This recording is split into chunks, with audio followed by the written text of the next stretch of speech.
नमस्कार, मैं हूं जल्पा क्षत्रिय और आप देख रहे हो के न्यूज नेशनल। गौर करते हैं सबसे पहले हेडलाइंस पर। भारतीय वायुसेना का C-17 परिवहन एयरक्राफ्ट काबुल के लिए उड़ान भरने के लिए तैयार। एक तरफ कोरोना वायरस में लगातार नए नए म्यूटेशन व गंभीर वेरिएंट भारत सहित पूरी दुनिया के लिए चुनौती। भारत पाकिस्तान सीमा पर बॉर्डर ऑब्जर्विंग पोस्ट पंजगरारिया इलाके में बॉर्डर सिक्योरिटी फोर्स और पंजाब पुलिस ने संयुक्त अभियान में शनिवार तड़के 40 किलो हेरोइन बरामद की। रामनगरी को विश्वस्तरीय पर्यटन सिटी बनाने के क्रम में दिल्ली से सीधे अयोध्या के लिए बुलेट ट्रेन चलाई जाएगी। यह ट्रेन 320 किलोमीटर प्रति घंटा की रफ्तार से दौड़ेगी। अमेरिकी राष्ट्रपति जो बाइडेन ने अफगानिस्तान के मुद्दे पर एक बार फिर राष्ट्र को संबोधित किया। विस्तार से खबरों पर गौर करें तो भारतीय वायुसेना का C-17 परिवहन एयरक्राफ्ट काबुल के लिए उड़ान भरने के लिए तैयार है। सूत्रों के मुताबिक इसके जरिए तालिबान के कब्जे के बाद जंग के हालात में उलझे अफगानिस्तान में फंसे भारतीय नागरिकों को स्वदेश लाया जाएगा। मीडिया रिपोर्ट्स की माने तो जैसे ही पर्याप्त भारतीय नागरिक अफगान राजधानी के हवाई अड्डे पहुंचेंगे, वायुसेना का विमान काबुल रवाना हो जाएगा। सूत्रों ने कहा कि भारत अमेरिकी सरकार के साथ मिलकर काम कर रहा है ताकि भारतीय वायुसेना के परिवहन एयरक्राफ्ट को काबुल तक पहुंचाया जा सके। सरकार को उम्मीद है कि इसी C-17 में 250 भारतीयों को निकाला जा सकता है। हालांकि यह इस बात पर निर्भर करता है कि उनमें से कितने हवाई अड्डे तक पहुंचने में सक्षम है, क्योंकि काबुल पर तालिबान का कब्जा है और चौकियों और चेक पॉइंट पर भी उसके लड़ाके नजर बनाए हुए हैं। रिपोर्ट्स के मुताबिक काबुल के लिए एयर इंडिया की फ्लाइट की उड़ान मुश्किल साबित हो रही है, इसीलिए IAF को स्टैंड बाय भी रखा गया है। माना जा रहा है कि फिलहाल अफगानिस्तान में 400 से ज्यादा भारतीय फंसे हुए हैं, जिन्हें वहां से बाहर निकालने की जरूरत है। हालांकि सटीक आंकड़ा फिलहाल साफ नहीं हो पाया है। सूत्रों ने बताया कि गृह मंत्रालय अफगानी नागरिकों के वीजा आवेदनों का भी आकलन कर रहा है।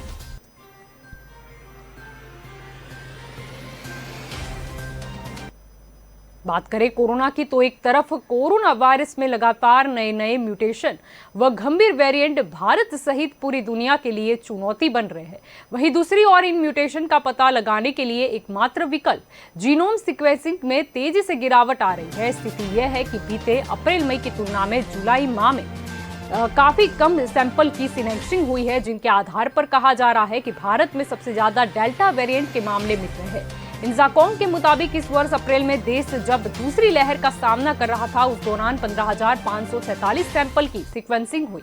इसके बाद मई माह में 13,142 सैंपल की जीनोम सीक्वेंसिंग पूरी की गई। यह सब उस दौरान हुआ जब लैब में काम कर रहे वैज्ञानिक व उनके परिजन तक संक्रमण की चपेट में आ गए थे, लेकिन जून आते ही सीक्वेंसिंग में कमी आने लगी। जून माह के दौरान 4,381 सैंपल की जाँच हो रही है। जुलाई में और भी गिरावट आई और महज 735 सैंपल की सीक्वेंसिंग में पता लगाया गया कि कोरोना के कौन कौन से स्वरूप मौजूद है। इनमें से 735 में से 626 सैंपल में डेल्टा वेरिएंट मिला, जिसे लेकर वैज्ञानिक लगातार चेतावनी देते आ रहे हैं। जून व जुलाई में दिल्ली से एक भी सैंपल की सीक्वेंसिंग नहीं हुई है। अब तक दिल्ली से आए 5,353 सैंपल की ही सीक्वेंसिंग हो पाई है, जबकि दिल्ली सरकार के अनुसार जुलाई माह तक 5,752 सैंपल की सीक्वेंसिंग हो चुकी है, जिनमें से 1,689 में डेल्टा वेरिएंट मिल चुका है। फिलहाल देश में 11,000 से भी अधिक सैंपल की सीक्वेंसिंग करने वाला राज्य महाराष्ट्र है। केरल 8,000 से अधिक सीक्वेंसिंग के साथ दूसरे स्थान पर है। इसके बाद अन्य सभी राज्यों की स्थिति काफी कमजोर है।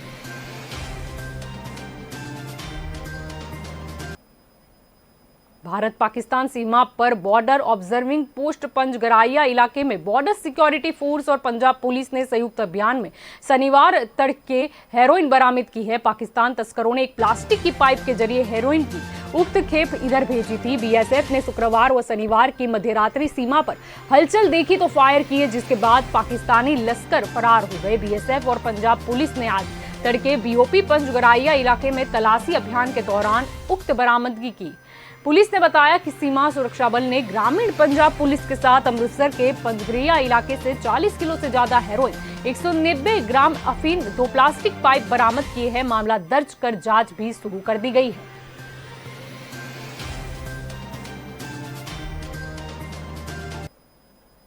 रामनगरी को विश्वस्तरीय पर्यटन सिटी बनाने के क्रम में दिल्ली से सीधे अयोध्या के लिए बुलेट ट्रेन चलाई जाएगी। ये ट्रेन 320 किलोमीटर प्रति घंटा की रफ्तार से दौड़ेगी। National high speed rail corporation के अधिकारियों ने शुक्रवार को अयोध्या आकर स्टेशन के लिए जमीन फाइनल करने के साथ नियत स्थान पर पत्थर भी लगा दिए। बुलेट ट्रेन का station Lucknow Gorakhpur highway bypass पर बन रहे मर्यादा पुरुषोत्तम श्री रामचंद्र एयरपोर्ट के ठीक सामने होगा। कॉरपोरेशन ने एयरपोर्ट अथॉरिटी से एनओसी के लिए आवेदन भी किया है। शुक्रवार को Ayodhya national high speed rail corporation के कार्यकारी निदेशक अनूप कुमार अग्रवाल ने मुताबिक रामनगरी को सीधे तौर पर देश की राजधानी से जोड़े जाने की योजना है। इसके लिए एरियल लीडार सर्वे हो चुका है। योजना को स्वीकृति भी मिल गई है। एनओसी मिलते ही national high speed rail corporation अपना काम शुरू कर देगा। परियोजना में 74 किलोमीटर की नई पटरी बिछाई जाएगी। यह दिल्ली से आगरा, लखनऊ, प्रयागराज आते हुए वाराणसी तक जाएगी। इस परियोजना में रामनगरी को शामिल करने के लिए लखनऊ से अयोध्या के लिए अलग से पटरी बिछाई जाएगी। लखनऊ अयोध्या 130 किलोमीटर की लिंक सेवा के रूप में रहेगी। इसमें दिल्ली से वाराणसी व दिल्ली से अयोध्या के लिए 2 अलग-अलग बुलेट ट्रेन चलेगी। वाराणसी व अयोध्या को हाई स्पीड रेल सेवा से जोड़ने के लिए 200 लाख करोड़ रुपए की आवश्यकता पड़ेगी। इसमें हाई स्पीड ट्रेन चलाने के लिए अलग से पटरियां भी बिछाई जाएगी। साथ ही बड़े शहरों में ट्रैफिक को देखते हुए कुछ शहरों में भूमिगत लाइनें भी बिछाई जाएगी। इसमें लखनऊ व आगरा भी शामिल है। पूरी योजना को धरातल पर उतारने में 7 से 8 वर्ष का समय लगेगा। इसके बाद ही देश के लोग बुलेट ट्रेन का सफर कर सकेंगे।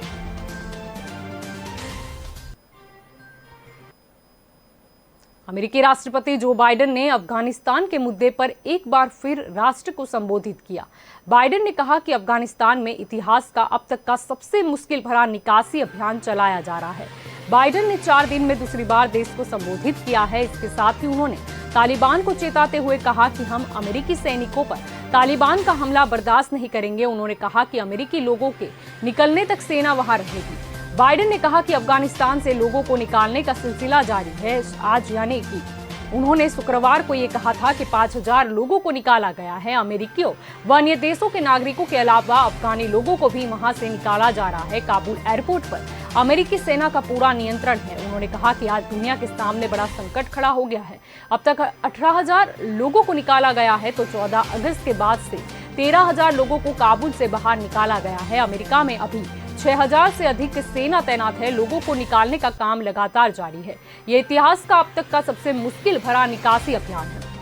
अमेरिकी राष्ट्रपति ने आगे कहा कि लोगों को बाहर निकालने का काम खतरे से भरा है। इसमें फौज को भी खतरा है। इसे मुश्किल हालत में अंजाम दिया जा रहा है। मैं भरोसे के साथ नहीं कह सकता कि इस आखिरी का नतीजा क्या निकलेगा।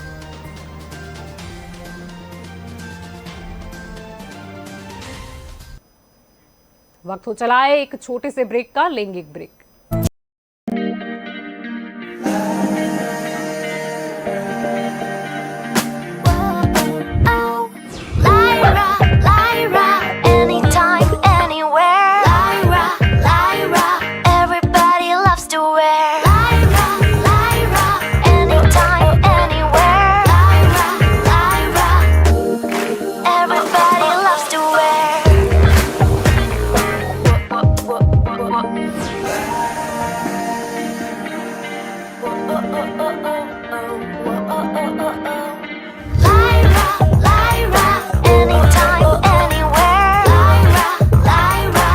My life, my Lyra.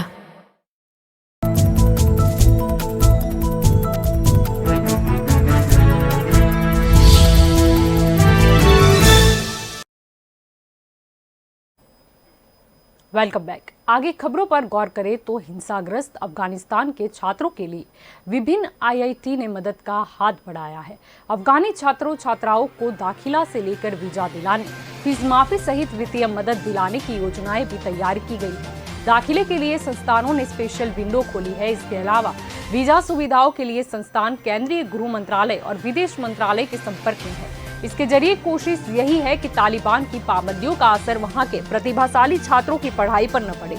IIT Delhi के निदेशक प्रोफेसर वी राम गोपाल राव ने बताया कि संस्थान ने अफगानी छात्रों के लिए 2 हेल्पलाइन नंबर जारी किए हैं। इन पर फोन करके मदद भी मांगी जा सकती है। संस्थान में 16 अफगानी छात्र पढ़ रहे हैं। यही वे अफगानिस्तान में फंसे हैं तो उनकी मदद की जाएगी। इसके अलावा वहां के छात्रों के लिए पीएचडी में दाखिले की विंडो विशेष रूप से खोली गई है। इसके अलावा उन्हें कैंपस में हॉस्टल की भी सुविधा मिलेगी। आईआईटी मद्रास का कहना है कि 3 अफगानी छात्र पढ़ाई कर रहे हैं। इनमें से 2 पीएचडी और एक एमटेक प्रोग्राम के तहत आए हैं। तीनों छात्र अफगानिस्तान में फंसे हुए हैं। छात्रों ने संस्थान से मदद मांगी है। संस्थान के पास बड़ी संख्या में छात्रों ने आवेदन भी किया है। एमटेक और पीएचडी प्रोग्राम में इसी सत्र के लिए 8 छात्रों का चयन किया गया है। वे ऑनलाइन क्लास में पढ़ाई कर रहे थे। नियम पूरा करने वाले छात्रों की पढ़ाई, ट्यूशन फीस में कटौती और आर्थिक मदद भी की जाएगी। यदि वे भारत नहीं आ पाते हैं तो ऐसे छात्रों की ऑनलाइन पढ़ाई में मदद भी की जाएगी।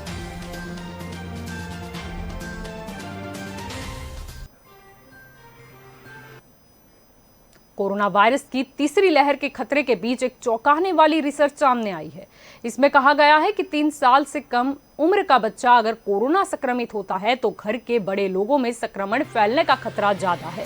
कनाडा की स्वास्थ्य एजेंसी पब्लिक हेल्थ ऑटोरियो के रिसर्च ने यह दावा किया है। जामा नेटवर्क ओपन में पब्लिश इस रिसर्च के मुताबिक 14 से 17 साल के टीनेजर्स के मुकाबले 3 साल से कम उम्र के बच्चों के घर के सदस्यों को संक्रमित होने का खतरा 1.4 गुना ज्यादा है। इसके अलावा छोटे बच्चों से 20 से 40 साल की उम्र वाले लोगों में संक्रमण का खतरा ज्यादा रहता है, जबकि बड़े बच्चों से 40 से 60 साल की उम्र वाले लोगों में संक्रमण का खतरा ज्यादा होता है। रिसर्चर्स का मानना है कि छोटे बच्चों से संक्रमण का खतरा इसीलिए भी ज्यादा होता है क्योंकि उनका घर के बाकी सदस्यों के साथ फिजिकल कांटेक्ट ज्यादा होता है। साथ ही छोटे बच्चों को आइसोलेट करना भी मुश्किल होता है, इसीलिए इनका ख्याल रखने वाले लोगों में संक्रमण का खतरा बढ़ जाता है। अगर विस्तार से और देखें तो बच्चों में बड़ों में संक्रमण फैलने का खतरा किसी हद तक है। इसे समझने के लिए रिसर्च की गई। शोधकर्ताओं की टीम 1 जून 2020 से 21 दिसंबर 2020 के बीच 6280 ऐसे घरों में गई जहां बच्चे संक्रमित थे। रिसर्च में 4 तरह की एज ग्रुप वाले बच्चे भी शामिल थे। पहला के जिनकी उम्र 3 साल तक है, दूसरा कि जिनकी उम्र 4 से 8 साल है, तीसरा कि जिनकी उम्र 9 से 13 साल है और चौथा कि जिनकी उम्र 14 से 17 साल है। रिजल्ट में सामने आया कि 3 साल तक के बच्चों में 700 से ज्यादा संक्रमित बच्चे मिले, जिसमें 234 घरों के दूसरे सदस्यों तक संक्रमण फैला था। तो वहीं 14 से 17 साल की उम्र के 17,000 से ज्यादा बच्चों के फैमिली मेंबर्स 2376 जितने कोविड फैला दिया था। रिसर्च का कहना है कि 1 लाख संक्रमित छोटे बच्चों से 30,000 से ऊपर फैमिली मेंबर्स को संक्रमित होने का खतरा है, तो दूसरी ओर टीनेजर्स से संक्रमण का खतरा इससे कम रहता है। 1 लाख संक्रमित टीनेजर्स में 26,768 फैमिली मेंबर्स को संक्रमित होने का खतरा रहता है।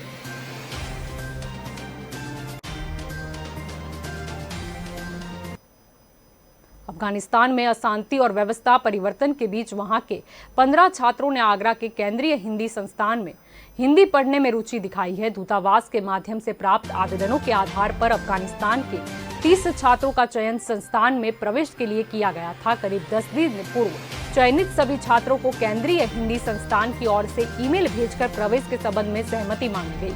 अभी तक 15 छात्रों की सहमति नहीं आई है। केंद्रीय हिंदी संस्थान अंतर्राष्ट्रीय हिंदी शिक्षण विद्याभ्यास डॉक्टर जोगेंद्र सिंह मीणा का कहना है कि प्रवेश के लिए 31 देशों के कुल 100 छात्रों का चयन किया गया है। इन सभी को करीब ईमेल भेजकर प्रवेश की सहमति मांगी गई थी। अब तक करीब 30 छात्रों की सहमति प्राप्त हो चुकी है। इसमें सर्वाधिक संख्या अफगानिस्तान के छात्रों की है। उन्होंने बताया कि चयनित सभी छात्रों को दोबारा ईमेल भेजकर सहमति मांगी गई है। इसके बाद दूतावास के माध्यम से भी छात्रों से संपर्क में रहने की कोशिश की जाएगी। केंद्रीय हिंदी संस्थान ने कोरोना को देखते हुए शैक्षणिक सत्र 2021-22 में विदेशी छात्रों को ऑनलाइन माध्यम से ही पढ़ाने का निर्णय लिया है। कुल 100 छात्रों का चयन प्रवेश के लिए किया गया है, जबकि 20 छात्रों को प्रतीक्षा सूची में रखा गया है। 100 में से जो छात्र प्रवेश में रुचि नहीं दिखाएंगे उनकी जगह प्रतीक्षा सूची में मौका दिया जाएगा। शैक्षणिक सत्र 2020-21 में भी ऑनलाइन कक्षा लगाई गई थी, तो 64 विदेशी छात्रों ने ही प्रवेश लिया था। इसी को देखते हुए इस बार प्रतीक्षा सूची भी बनाई गई है।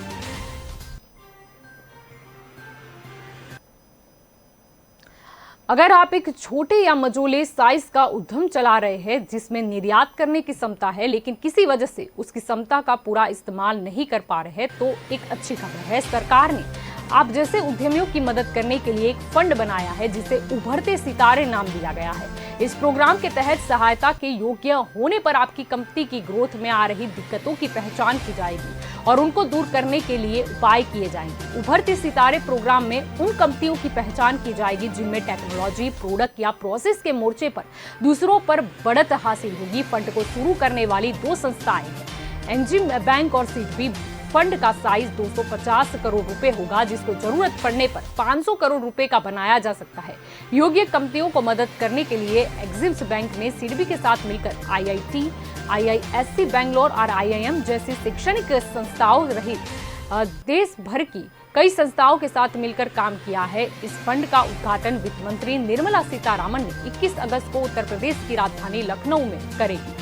गौरतलब है कि वित्त मंत्री निर्मला सीतारामन ने पिछले साल अपने बजट भाषण में ही कहा था कि इकोनॉमी में रफ्तार बनाए रखने के लिए सूक्ष्म, लघु और मध्यम उद्यम बहुत जरूरी है। इनमें से बहुत से लोगों को रोजगार मिलता है, ये इनोवेशन करते हैं और जोखिम भी उठाते हैं।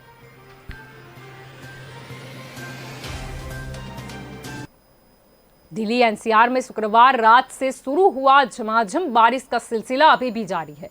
देर से हो रही बारिश ने मौसम का मिजाज बदल दिया है। कई दिनों से चला आ रहा उमस का माहौल खत्म हो गया है और लंबी बरसात के बाद तापमान में भी कमी आई है। तापमान 27 डिग्री तक आ गया था। तो दिल्ली में झमाझम बारिश की वजह से सुबह से अंधेरा छा गया है। भारी बारिश की वजह से काम पर जाने वाले को भी परेशानियों का सामना करना पड़ रहा है। रात भर से हो रही बरसात के कारण दिल्ली में जगह जगह पर पानी भर गया है। इस कारण लोगों को आवागमन में दिक्कत हो रही है। जल भराव के कारण आजादपुर अंडरपास बंद कर दिया गया है, तो वहीं 1.5 फुट पानी भी भर गया है। दिल्ली यातायात पुलिस ने सलाह दी है कि यात्री इस ओर न आए।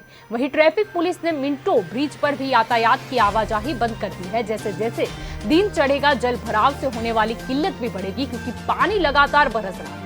आरटी और रेल के बीच भी पानी जमा हो गया है। हालांकि शुक्रवार देर रात दिल्ली NCR के कई इलाकों में बारिश हुई, जिससे लोगों को खासी राहत मिली है। मौसम विभाग के अनुसार अब 3 दिनों तक बारिश होने का अनुमान है और आज के लिए ऑरेंज अलर्ट भी जारी कर दिया गया है। तो कई इलाकों में बादलों की गरज और बिजली की चमक के साथ बारिश की खबर है।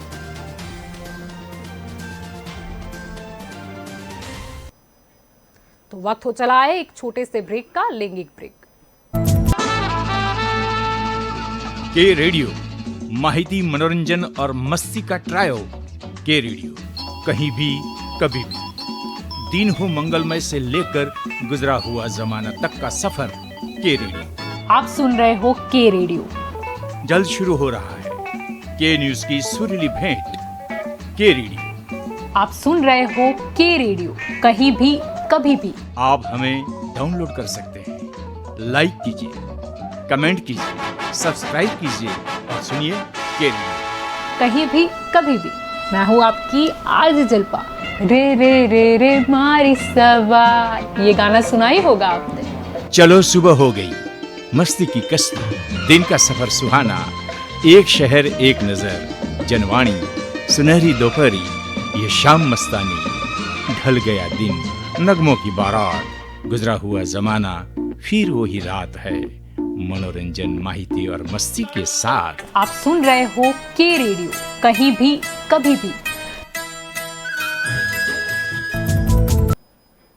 Welcome back. आगे खबरों पर गौर करें तो चेन्नई में एक व्यक्ति ने वायरस से अस्पताल में 109 दिन तक सीधी जंग लड़ी और वायरस को मात दे सबको हैरान कर दिया। डॉक्टरों तक का कहना है कि बिना फेफड़ा प्रत्यारोपण के जान बचाना असंभव था, लेकिन ये किसी चमत्कार से कम नहीं है। मरीज इलाज और अपने साहस के दम पर ठीक हुआ है।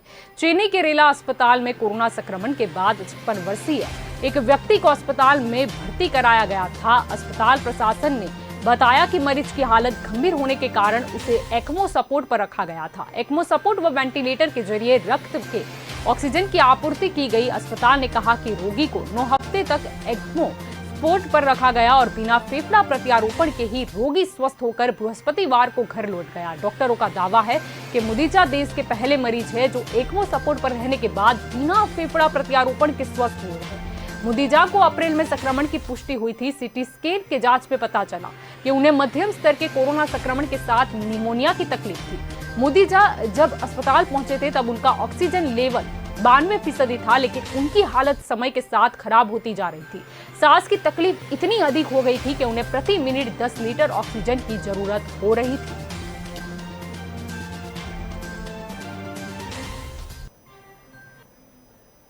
अटलांटिक सागर में एक डूबती छोटी नौका से बचाई गई एकमात्र महिला ने बचाव कर्मियों को बताया कि एक सप्ताह पहले अफ्रीका से रवाना हुए इस जयालैन में 53 प्रवासी थे। स्पेन की समृद्धि बचाव सेवा ने शुक्रवार को बताया कि डूब रही एक छोटी नौका से यह महिला चिपकी हुई थी और उसके समीप में एक मृत पुरुष और एक मृत महिला थी। अधिकारी ने बताया कि बृहस्पतिवार को स्पेन के कैनरी द्वीप के दक्षिण में 255 किलोमीटर की दूरी पर एक बड़े जहाज को छोटी नौका नजर आई और उसने स्पेन की आपात सेवा को इसकी सूचना दी। इसके बाद यहां बचाव दल के पहुंचने पर महिला ने बचाव कर्मियों को बताया कि यह नौका पश्चिम सहारा तट से रवाना हुई थी और जिस पर आइवरी कोस्ट के यात्री थे। अधिकारी ने विभाग के नियमानुसार अपनी पहचान उजागर न करने की शर्त पर बताया कि उसे महिला के स्वास्थ्य एवं उम्र के बारे में जानकारी नहीं है। संयुक्त राष्ट्र प्रवासन अंतर्राष्ट्रीय संगठन के अनुसार 2021 की पहली छमाही में कैनरी द्वीप जाने के मार्ग में कम से कम 250 लोग अपनी जान गंवा चुके हैं। प्रवासी भूमार्ग या समुद्री मार्ग से यूरोपीय देशों में पहुंचने की कोशिश में अपनी जान गंवाने वालों की संख्या लगातार बढ़ रही है।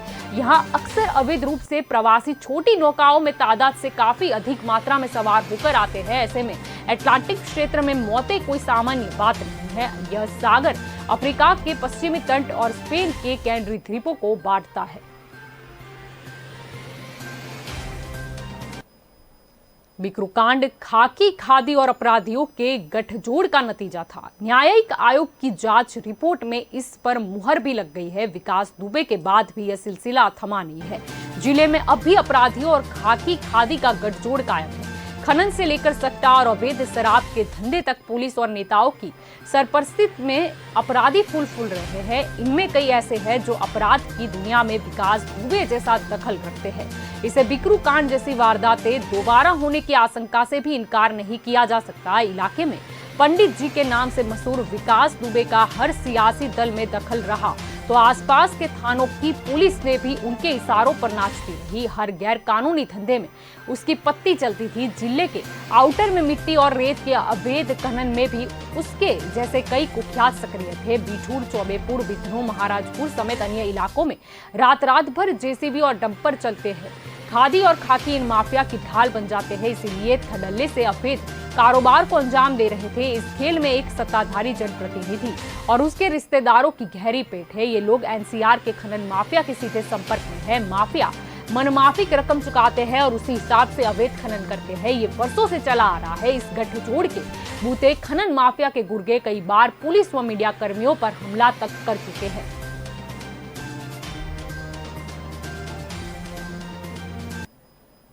टेस्ला के सीईओ और मशहूर बिजनेसमैन एलन मस्क ने एक बड़ा ऐलान किया है। मस्क ने कहा है कि टेस्ला एक ह्यूमनॉइड रोबोट बना रही है जो घर में नौकर की तरह काम करेगा।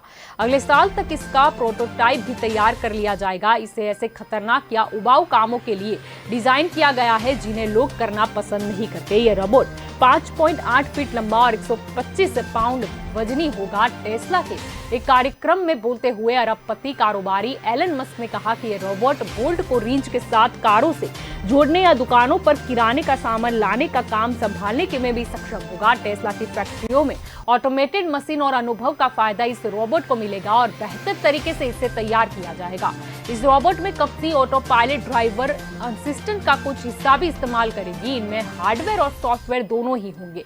मस्क का कहना है कि यह रोबोट इंसान के लिए दोस्त की तरह होगा और उसे ओवर पावर नहीं कर पाएगा। इस रोबोट में चेहरे के तौर पर एक स्किन लगाया जाएगा। टेस्ला की तरफ से फिलहाल इसकी व्यावसायिक लॉन्चिंग के लिए कोई टाइमलाइन नहीं बताई गई।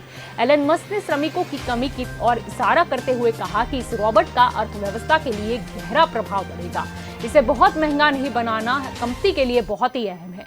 टेस्ला के full self driving advance driver assistant system की सुरक्षा और क्षमता को लेकर बढ़ती जांच के बीच ये कार्यक्रम ध्यान में आया। मस्क ने कहा कि इसका एक प्रोटोटाइप अगले साल उपलब्ध होना चाहिए।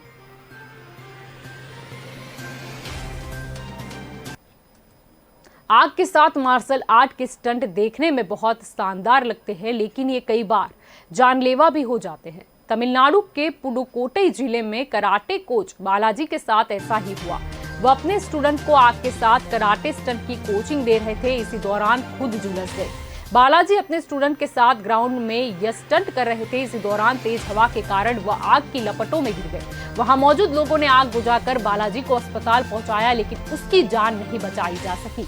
यह पूरा हादसा कैमरे में रिकॉर्ड हुआ है। पुलिस वीडियो फुटेज की जांच कर रही है और वहां मौजूद स्टूडेंट के बयान भी दर्ज कर रही है। पुलिस ने बताया कि सार्वजनिक जगहों पर ऐसे स्टंट करने की मनाही होती है, लेकिन कुछ लोग कानून का पालन नहीं करते और इस तरह दुर्घटना का शिकार हो जाते हैं। कराटे इस साल पहली बार ओलंपिक स्पोर्ट बना। जापान और स्पेन सहित कुल 8 देशों ने एक गोल्ड मेडल जीता। भारत में लगभग हर शहर में कराटे की कोचिंग दी जाती है। कई कोच युवाओं को आकर्षित करने के लिए कई तरह के स्टंट भी करते हैं, लेकिन आग के साथ स्टंट भी एक बहुत ही हिस्सा है, लेकिन खतरनाक भी है।